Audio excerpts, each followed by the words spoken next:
been in and out of the hospital 10 times over 9 months. It's very lonely.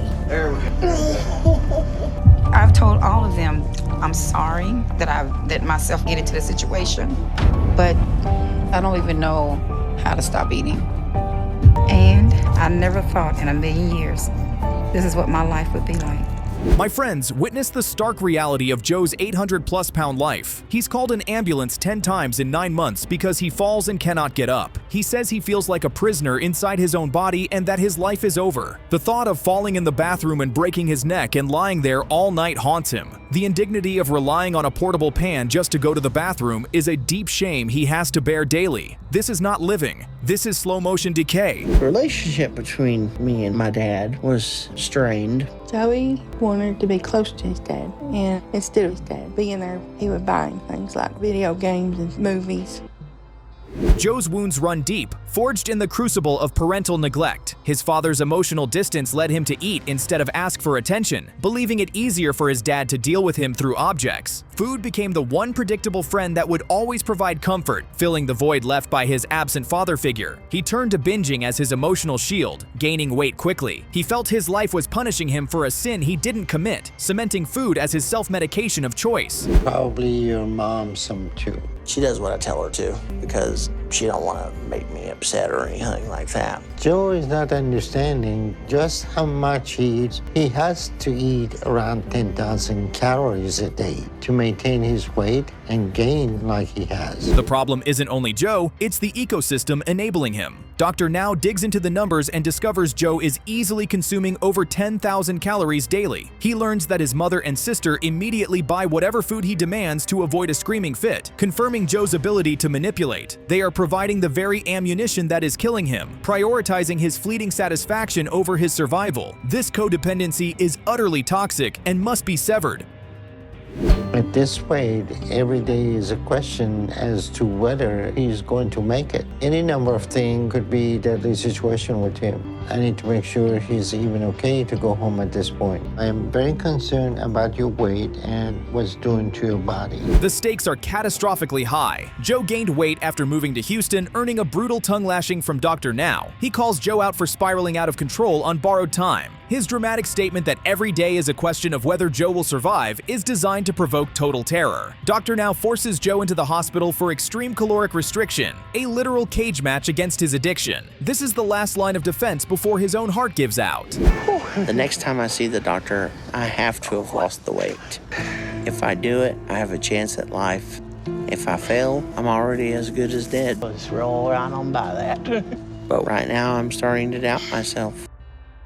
The failure of will is painfully evident during a grocery trip. After hearing the extreme rules of the diet, Joe goes shopping only to be visually assaulted by all his forbidden temptations. He quickly dissolves into doubt, openly admitting he is starting to think he can't do this. The cravings are a siren song, threatening to pull him back to the perceived comfort of food. This intense moment of doubt reveals the deep psychological work required. Cutting calories is the easiest part.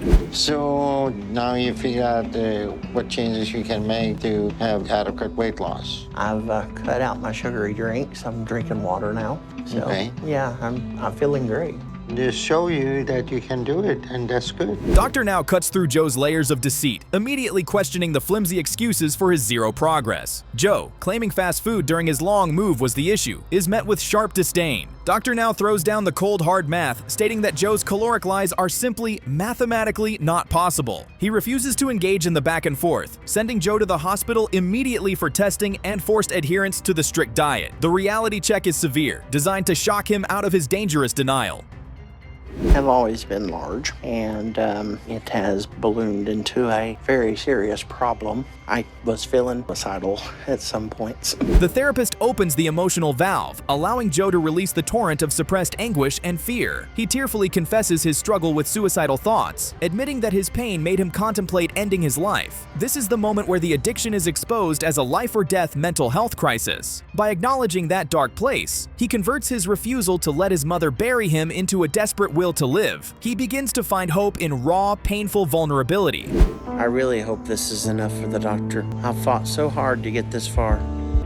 I'm too close to not make it. Hello. Hey, how are you? I'm good, you? You've lost almost 150 pounds. Miraculously, Joe steps on the scale and has lost nearly 150 pounds, finally hitting the 652-pound mark. The relief is explosive. Dr. Now's tone immediately softens, offering massive praise for his achievement. He then grants the most precious of rewards. Surgery is approved for next week. Joe bursts into tears of gratitude and pure shock. This hard-won success, this lifeline, is entirely a testament to Joe choosing to embrace responsibility over a year of emotional agony. It's looking good. Yeah, really is. Wow. Congratulations. Thank you. You're welcome. I know I'm gonna keep going, and then I'll get to my target. You ready to go home? Post-surgery, Joe has maintained his success. His clothes now loose and baggy on his shrinking frame. He feels well, lighter, and happy. His victory is clear, a total rejection of the shame and despair that imprisoned him. His final word is hope, the light he now embraces, replacing the constant threat of death. He stands not just as a slimmer man, but as a survivor who proved the possibility of escape from even the darkest cycle of addiction. Every morning the kids get up before sunrise to come in here and bathe me because I can't do it myself. It's such a humiliating place to be as a parent, but I have no choice. 1, 2. My husband has medical issues of his own, so he can't do it. My youngest one, Joshua, is 10. This is beyond heartbreaking, folks. Mila has been bedbound for over 2 years, utterly dependent on her teenage children, Hannah, Caleb, and Jacob, just for basic hygiene. They are bathing her, performing tasks that should never fall to children, especially washing her most private areas. Imagine the psychological toll of her son holding her enormous lymphedema mass so his sister can clean her. Mila's life is a constant, suffocating burden on her own kids. She feels utterly robbed of her role as a mother, a heartbreaking, raw reality. And my mom never really knew how to tell us she loved us. She never said it, she never hugged me or kissed me, but what she would do is feed us. Giving us food was the only way my mother knew to show her love for us. And if we didn't take that food, my mother saw it as a rejection. The root of Mila's addiction is a twisted love language. Her mother, incapable of verbalizing love, fed her children to show affection. To refuse the food was to reject her mother's love and invite a punishment. Mila's young sister could not finish her massive plate, so Mila would secretly eat her portion too. Food wasn't just sustenance, it was survival, affection, and protection, all wrapped into one deadly package. Her mother later admitted she believed a child should eat until they got enough. This explains so much. Will you pick this pizza for me? Why? Cause, man, you already know, man. Go and pick up my pizza right now. I think I'll let you know. No, right now. The enabling is on stark display as Mila demands pizza from her children the moment she wakes up. Even her adult son, Esau, debates her, asking her why she orders it, yet she doubles down with an insistent, "Go get the pizza right now." Her illness gives her tyrannical power over her family's choices, demanding junk food that directly feeds her death spiral. Her family, blinded by love and pity, continue to serve the addiction, knowing full well it is killing her. They are loving her to death. They love you so much, they kill you with the love, right? Yes, I can. Yes. What about your husband? My husband is sick, so he can't take care of me. Mila's dynamic at home is concerning to me. Dr. Now is immediately concerned by Mila's extreme level of immobility and quickly calls out her entire family's enabling behavior. He notes the irony that they are killing her with the love by responding to her every junk food demand. He approves her for immediate hospitalization, removing her from that toxic home environment and placing her on a strictly controlled diet. Her initial mass removal surgery is contingent on this immediate weight loss. Dr. Now puts the blame where it belongs and demands accountability from the entire family system. Just 5 more? Okay, no more. I've had my kids bring me whatever I want, and that puts them in a difficult position. So the doctor wants my children to hear from the nutritionist before he lets me go home. The challenge is severe, requiring Mila's teenage children to attend a mandatory nutrition session where they are effectively retrained on how to deny their mother's addiction. The nutritionist lays down the strict rules: protein first, no carbs, no soda, and no eating forbidden foods in Mila's presence. Her family has to completely abandon their previous concept of care and learn to say no. Mila accepts this, knowing she desperately needs their help to fight the overwhelming temptation of her cravings. And it's so hard to experience that over and over. Let's put some pressure on your feet and push them against the scale. On the count of 3. 1, 2, 3. I can't even move. You okay? Let's try it again. I want to try it again. All right. 1, 2, 3. Mila has succeeded in the controlled environment and received the massive lymphedema mass removal. Now, the final step, walk. But when confronted with the vertical challenge, her years of immobility become psychological concrete. Despite the support team, she can't place her full weight on her legs. She gives up, apologizing for her failure, terrified of falling. The fear of that one catastrophic slip outweighs all desire for a new life. The body is ready, but the mind is holding her hostage. And has been exercising to the point that her legs are strong enough to stand. But when she has to put weight on her leg, she just can't get herself to do it. So we're gonna have to find a different way to motivate her. Dr. Now witnesses Mila's failure to stand and delivers a stroke of genius. He refuses to give up, stating he will send an EMT team daily to Mila's home for a month. Their job? Force her into a wheelchair and outside every single day. This external force is designed to bypass her mental block. He's removing the choice to stay captive and is weaponizing mobility against her paralyzing fear. He wants her to taste freedom and want it so badly she breaks the mental chains herself. I'm not missing another day. My past is not going to dictate my future anymore. All right. Hi. You ready? Just like we practiced, okay? I'm scared. I'm getting scared now. Don't get scared, man. We got you. Against the clock and her own fear, Mila returns. Her final monumental push for freedom is about to happen. Her massive determination to reclaim her life finally overpowers the deep-seated fear. She forces herself up, putting weight on her legs for the first time in years. The scale registers an impressive 600 pounds. Dr. Now immediately approves her for gastric bypass, his smile a rare thing of wonder. Mila and her family erupt in pure, tearful joy. The work paid off. Finally able to put weight on her leg.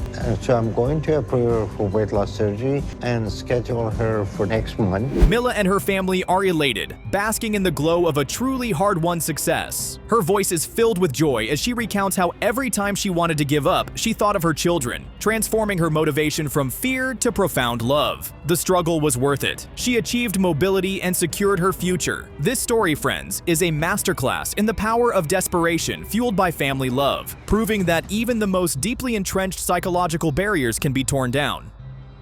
Can't do anything on my own. My husband, Josh, has to help me take a shower and wipe my butt when I use the bathroom. It's humiliating because of my weight. He has to be the caretaker. The tragic reality of Betty Jo's life is immediately apparent. She's 650 pounds, a mere 24 years old, and entirely dependent on her husband, Josh. She's humiliated that he has to handle her personal hygiene, from bathing to wiping her after using the restroom. This is not a marriage, it's a constant, painful chore of caretaking that has stripped their relationship of all intimacy. The endless guilt makes her hate herself, living as a prisoner to the very pain her weight inflicts. It's a sad, crushing dependency. I've always been happy-go-lucky, but after that, I wasn't even like myself anymore. I was angry, I was depressed. The emotional origin of her food addiction is brutal. Sexual assault at 13. Before that, she was happy-go-lucky. After the attack, she became angry and depressed, and she sought comfort in food, consuming more to grow larger. She explains this was her way to build a shield, believing that being bigger meant she could protect herself. Her emotional turmoil drove her to try to kill herself, leading to a breakdown where she finally gave up. Her excess weight is a traumatic living monument to that attack. Likes food.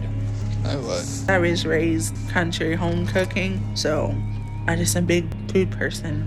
Josh's supposed love has become poison. He admits he buys all the food she wants: chips, soda, fast food. Her cousin astutely calls him an enabler, openly stating he is helping to kill her. But the core conflict is Josh's deep-seated insecurity. He fears that if Betty Jo loses weight, she will stop needing him and leave him. He openly admits he is helping to destroy her life because he is terrified of being alone. This codependent dysfunction is a massive obstacle.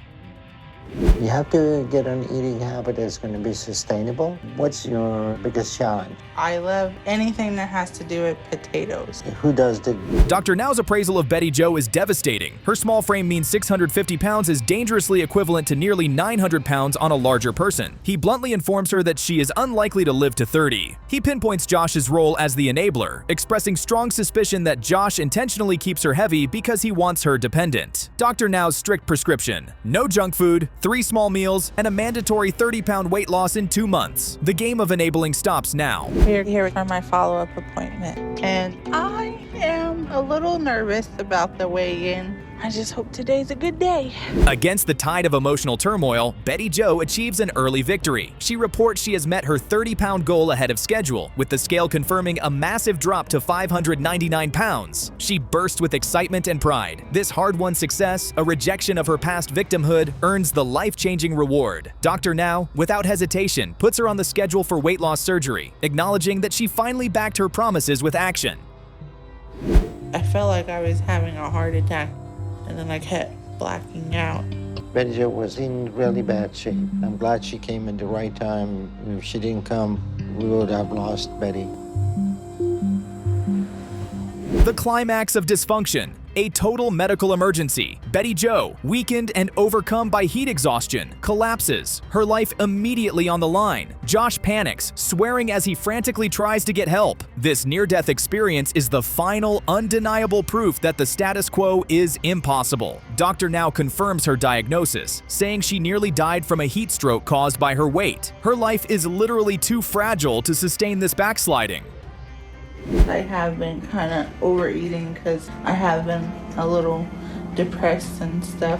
Just to get your perception in the right place, you have to stay head up and oxygen. The honeymoon phase ends with a catastrophic failure. Betty Jo admits she is overeating due to being a little depressed, failing to lose any weight post-surgery. Her tears are real, but her excuses are familiar. She cries that Josh's failure to buy healthy food and his insistence on eating junk is destroying her. Dr. Now sees through the emotional manipulation, firmly saying he has no more time for her excuses, cutting off her attempts to shift the blame entirely to Josh. He demands a therapist step in immediately.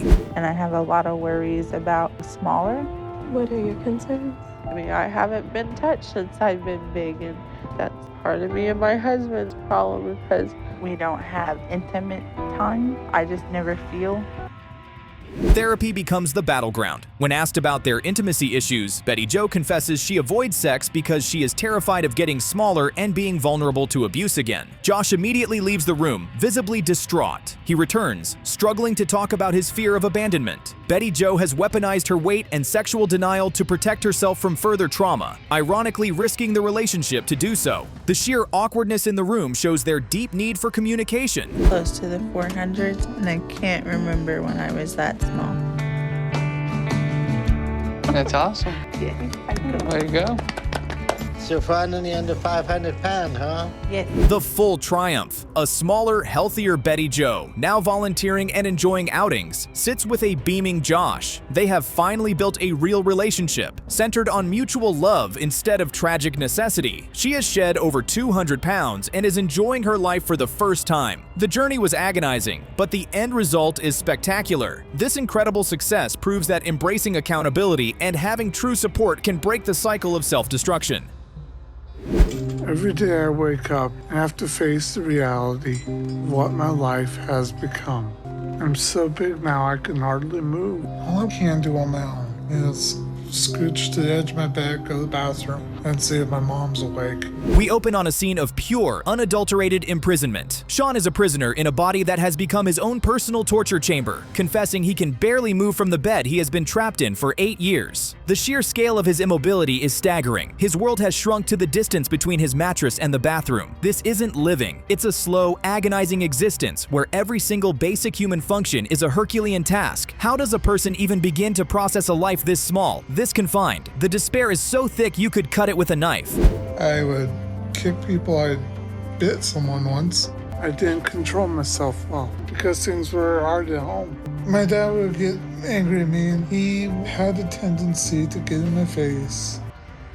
And here comes the trauma dump, the foundational crack in the dam. He describes a childhood soaked in chaos, with a father who backed him into corners and screamed in his face. The fear was a living thing, and he had no tools to fight it. So what did he do? He discovered that food could silence the screaming in his head, creating a momentary oasis of calm. In that single devastating revelation, you see the entire tragic blueprint of his future. A child learned to medicate terror with cheeseburgers, and the man is now paying the price with his life. Just a couple burgers and soda. Maybe maybe medium fry. Oh, could you give me one of those caramel sundaes? Sure, no problem. Sometimes it's just easier to give him what he wants. Now we meet the accomplice, his mother Renee, who is literally feeding the beast. Sean casually requests a little snack that turns out to be a multi-item fast food feast, and she just agrees. She actually justifies this by saying that when your kid says they're hungry, you feed them. Ma'am, this is not a child asking for a juice box. This is a 900-pound man ordering a last meal for one. She is handing him the bullets for the gun he's holding to his own head, all while wrapped in the flag of maternal love. It's enabling of the highest, most lethal order.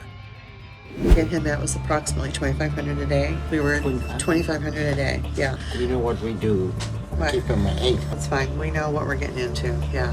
Enter Dr. Now, the only adult in this room, and he immediately detonates a truth bomb right in the middle of their fantasy. Renee has the audacity to claim Sean was on a 2,500 calorie diet. The doctor, a man who has seen it all, instantly calls the bluff, estimating the real number is more like 30,000. And then he looks this woman dead in the eye and tells her the unvarnished truth. You're killing him right now. No sugarcoating, no soft pedaling. Just the cold, hard, terrifying reality of their codependent dance of death.